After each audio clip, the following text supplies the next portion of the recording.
Hey, what's up humans? Welcome back to my channel. Today I'm going to be cutting for you guys this gorgeous piece of Ethiopian opal. It's crystal and it's got like a streak of white potch down the middle of it. Looks like I'll make this side the top of it probably.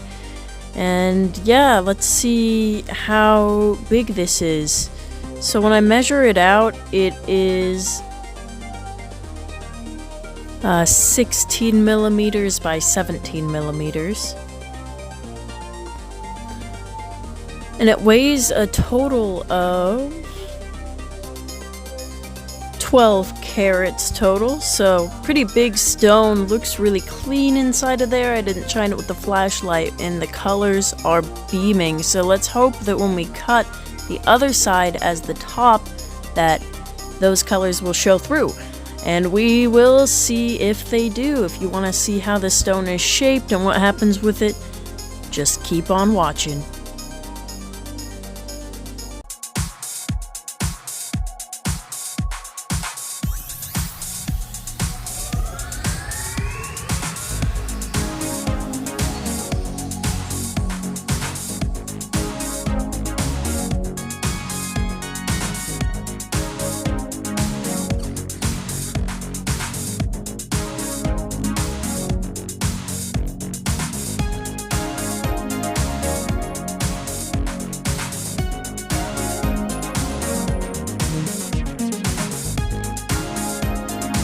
Alright, but before we start cutting anything, it's super important to wear glasses and a dust mask when working with silica-based stones so that your eyes and lungs are protected from disease and blindness.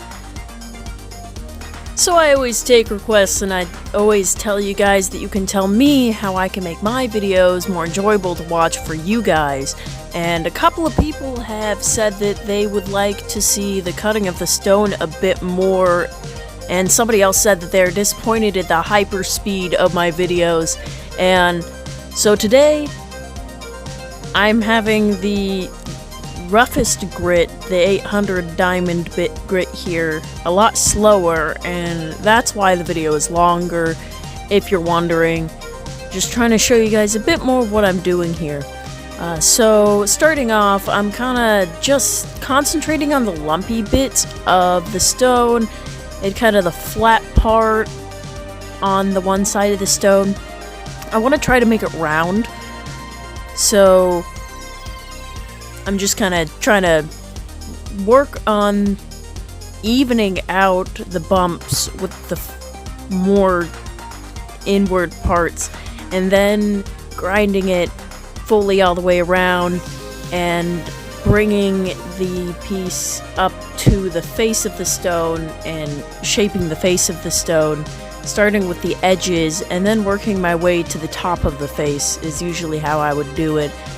Because if you concentrate on the edges more, you end up getting a rounder stone. I usually end up doing the face of the stone first on something like this that already has a pretty flat back, and then I'll look at the back in comparison with the face and just even it out, make it as flat as possible. So here, the video footage that I took for you guys was of me carving the face of the stone, and I actually went off camera for the back of the stone.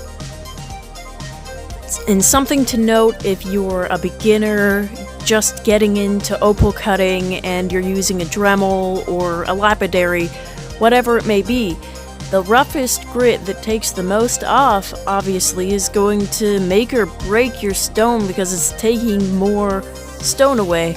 So a big reason why a lot of people use dopping sticks, especially for small stones, is because it gives you a little bit more control. When you're doing the hand method like me, sometimes it's not so easy to turn that stone. Sometimes your finger is being ground on your bit. Sometimes it's just slippery and you drop it. But it's also really important to keep it wet all the time because you don't want those little bursts of silica to get in the air, especially if you're doing it in an area that you live in. because that silica in the air, once you take your mask off, can still be there and bite you on the butt later. So please just try to keep your stone wet when carving, even with Ethiopian. There's a lot of people who carve Ethiopian opal dry, and this is totally something you can do if you're afraid of cracking or you want to see the color the whole time that you're cutting it. But when you're doing this, not only are you risking silicosis, but you are risking burning the stone.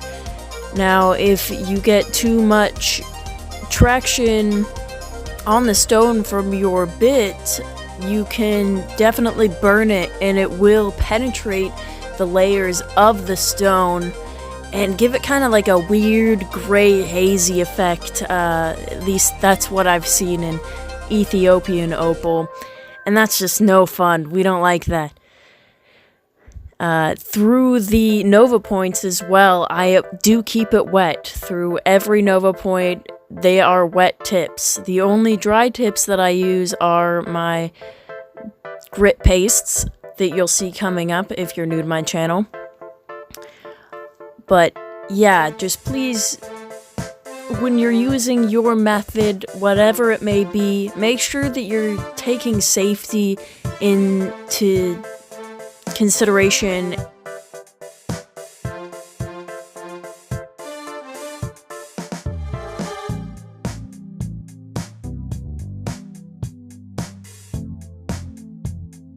So this is the stone when it's still got the water in it after the Nova points, kind of the shape that we ended up with.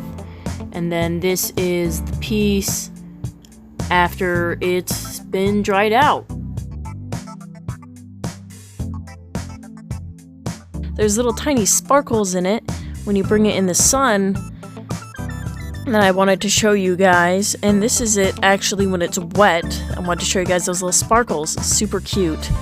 So this is my grit pastes, and again, you can still burn your stone when using grit pastes. Just because it's got that slip on it doesn't mean that it's not going to burn it. You can want to keep your stone moving all the time, no matter what bit you are using.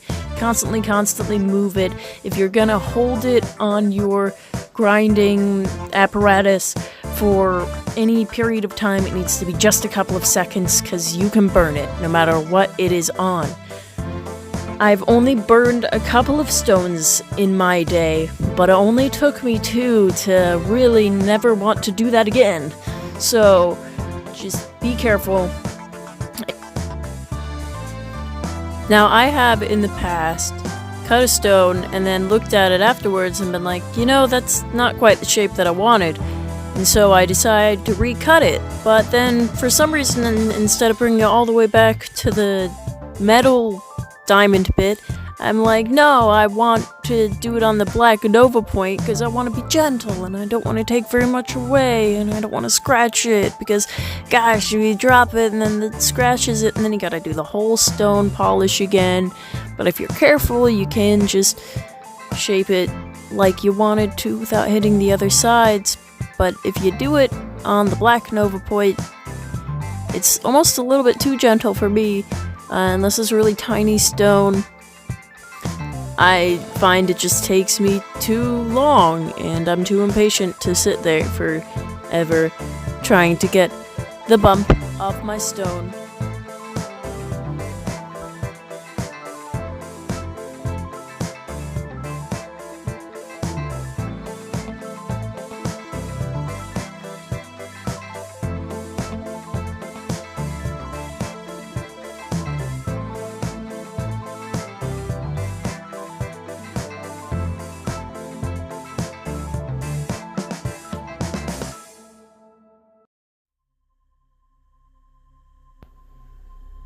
Alright, so this is the finished stone, and it is so gorgeous.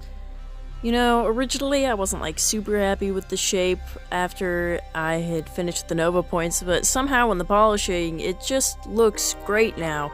and the colors are just beaming. I love the line of color next to the other line of color, and then when you turn it, and then it gets all wild and milky, and I just love how the back just also encapsulates all those great qualities about the pattern. Just really lots of color, gorgeous pattern.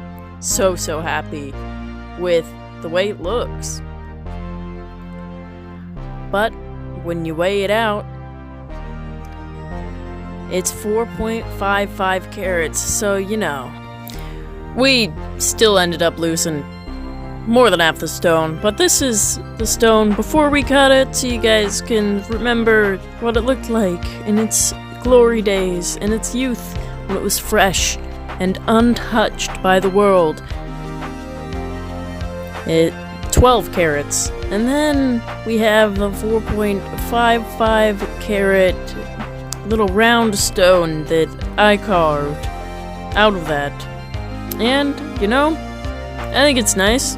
It's got great color. I mean, look at that. Can't complain about that. When you bring it back in the sunlight, still really nice. Even nicer, I would say. I mean, yeah, it could be sad that I lost more than half the stone, but I feel like that's normal. I feel like I'm always losing more than half the stone. And I've had people in the comments tell me that that is normal. So, that makes me feel good when you guys say that stuff. So thank you, and here is every time I dropped it.